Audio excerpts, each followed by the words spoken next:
Hello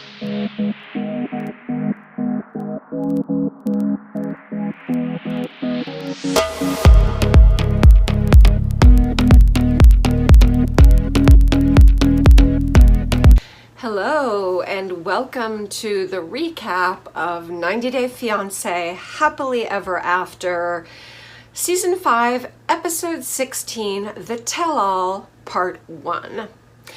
As you can imagine, this is going to be brief because we don't talk about the frizzy blonde buffalo, we don't talk about the creepy gang, Colt, Larissa, Eric, Deb, Jess. We don't discuss them, and they take up a lot of time in this particular tell-all.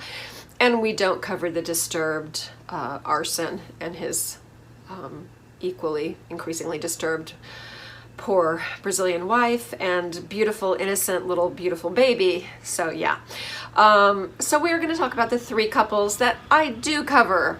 And there's a lot to say. All right, Elizabeth and Andrei say that they're spending too much time together during the quarantine, which has not been easy for them. It's really funny how couples are reacting to this, because some couples are finding that being together all the time has been driving them crazy. They're like, oh, I need to get out of here. I need to go on a trip. I need to get away. And usually it's not surprising. Usually it falls along the lines of, friends of mine that are already happily married, that they're friends. That's the main thing. During quarantine, you need to be friends with your roommate, husband, partner, whoever you're with. You need to be buddies, because you're going to be watching a lot of Netflix. You're going to be kind of like the only conversation for big parts of every day. And yeah, Kalani does not know if Asuelu is coming to the tell-all or not initially. She says they're not completely broken up. They're sort of together, but she has very low expectations. And you know what? Kalani, cut him off and file for divorce. I understand why you feel you have to try, because there are children involved, but you have been saying since you left the visit to his family in Portland that you're not in love with him, that you don't feel like this marriage has a future. I can tell you that once you start feeling that way, it's very unusual for it to go back and for you to be like, oh, I was wrong. I do love you. I am thrilled to be married. Usually when you get to that point where you're like, yeah, I think I'm out of love with this person, it's very rare to get it back. When you actually get to the point where you actually say to yourself, yeah, I don't know if I love this person anymore, or I don't love this person anymore. Good luck. Yeah. And I've said this before, I would rather have the kids see happy, positive Kalani and Kalini and mom and dad than have Asuelu being a danger to his children, just being a putz around the house. Okay, all right, Tania and Syngin are of course not going well. Big surprise. They're not going well during Miss Rona because they shouldn't be together. You're getting sick of hearing me saying this, I'm sure, but you're so wrong for each other. I sound like a cheerleader for divorce, but I'm going to say the same thing I said to Kalani. Syngin, go back to South Africa. Go back to your family. Go back to South Africa and your bra and the bride. Go. She is not right for you. You are a South Africa boy through and through. It's very hard to be happy someplace else. It's a very specific culture and it's a very special country. And is it messed up? Yeah. What country isn't messed up? But yeah, this is not gonna work. Okay. All right.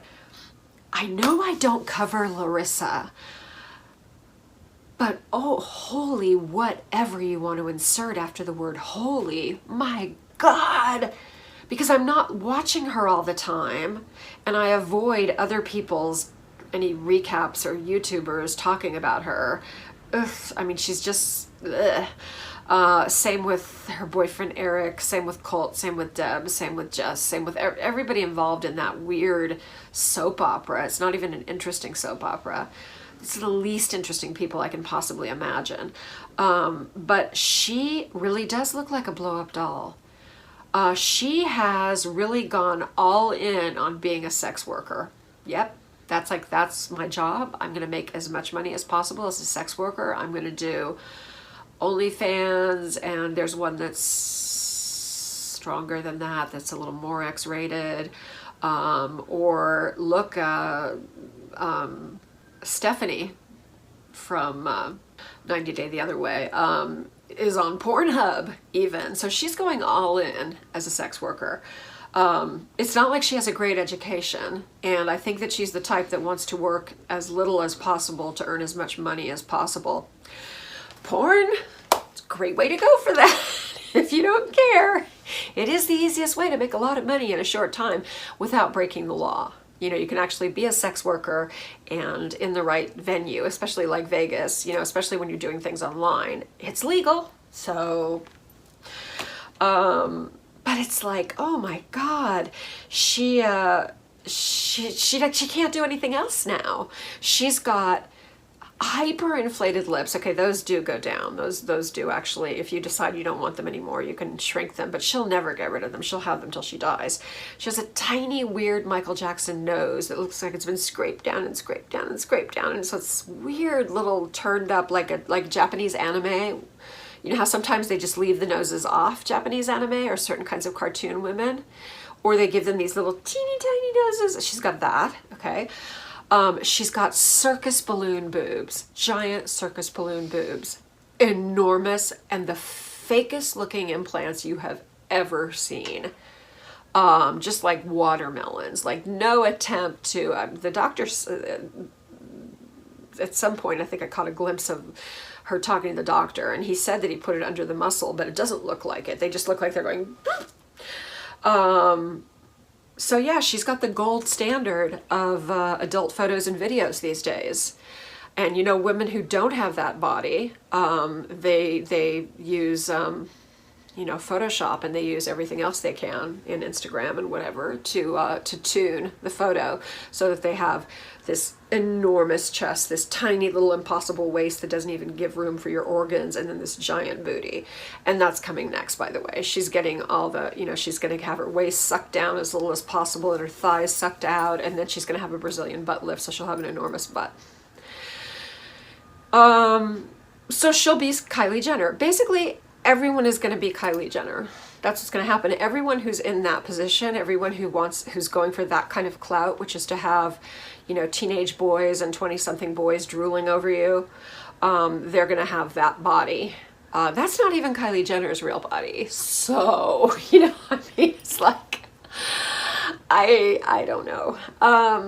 But yeah, I was really horrified by it. I was looking at her and saying, again, you've gone all in. You look like a blow-up doll. You will be a sex worker until hopefully you make a lot of money so that you can retire, because no one wants a 50-year-old sex worker. Never talks about her children. And now we're going to leave her alone, I promise. But I had to get it. I had to get that in there. And that's also why I don't talk about these people, because I start going crazy. It brings out the Monique in me. Okay. All right. Asuelu does show up. He is in fact going to be in the tell-all.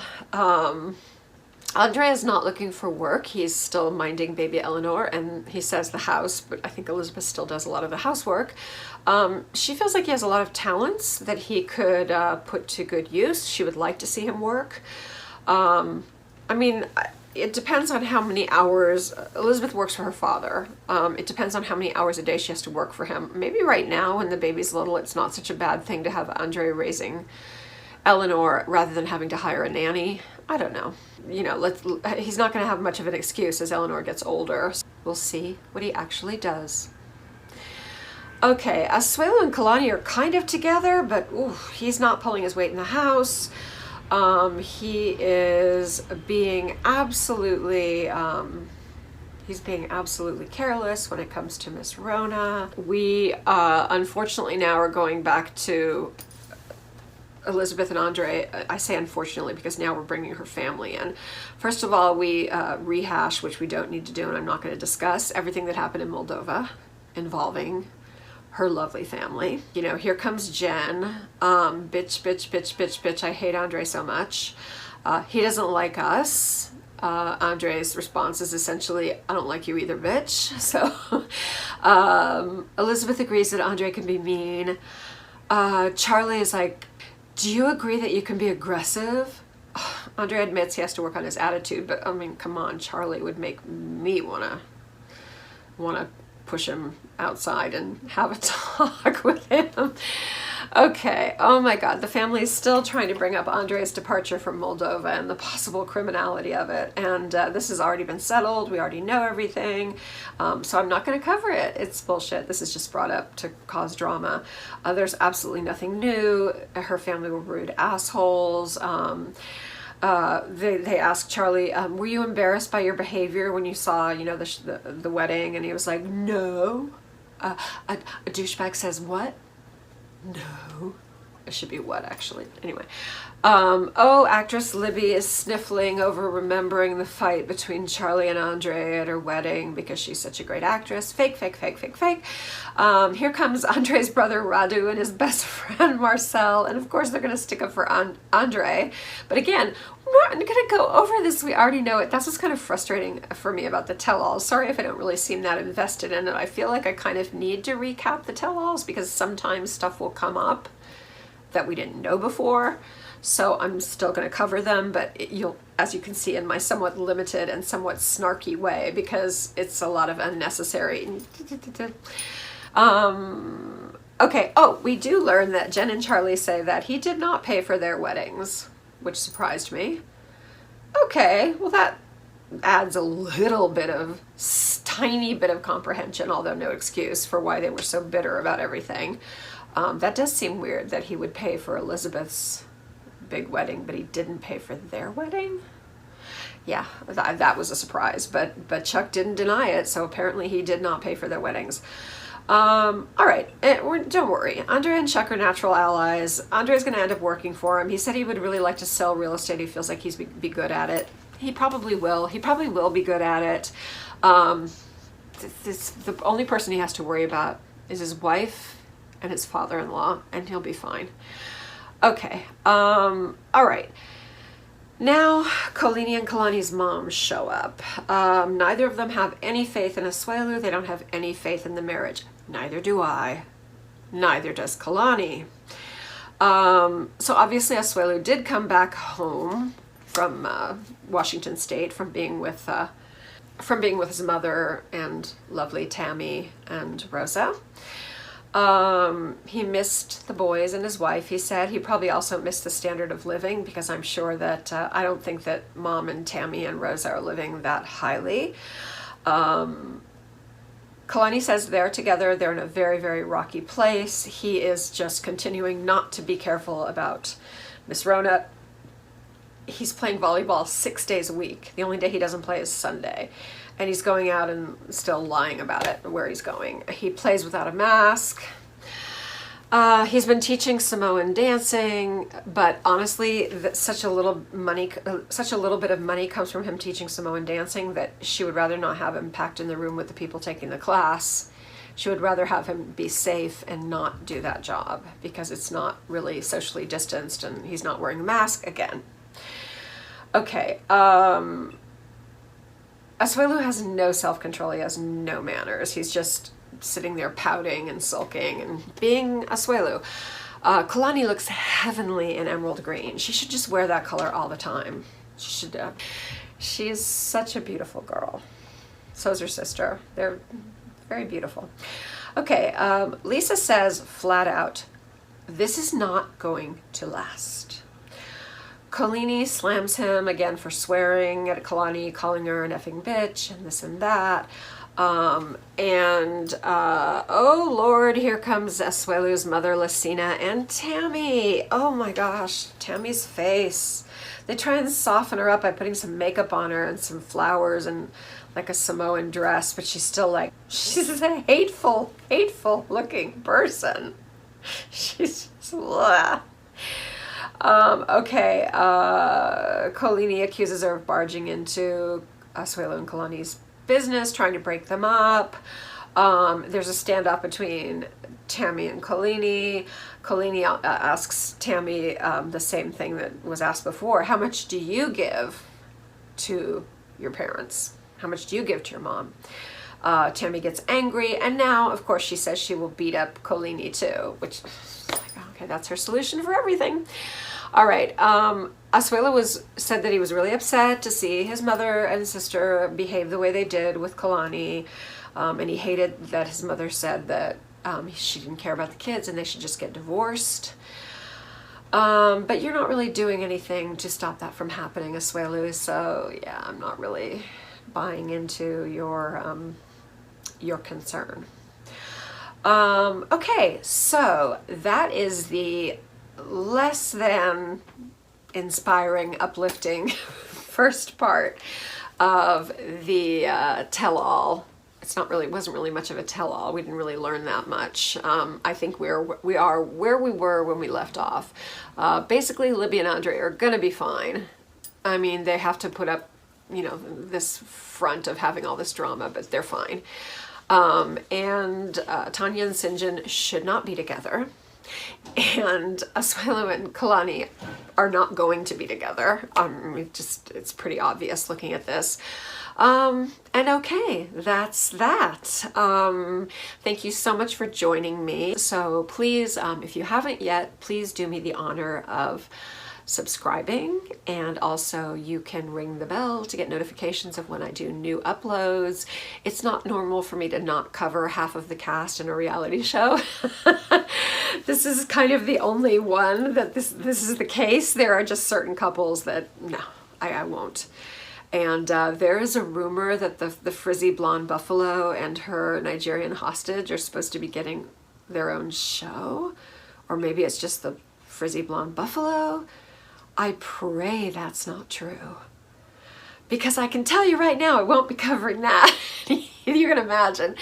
All right, anyway, so please like, comment, I'll answer all your comments, and I want you, as always, to be careful, be good, but not too good. Love you. Bye.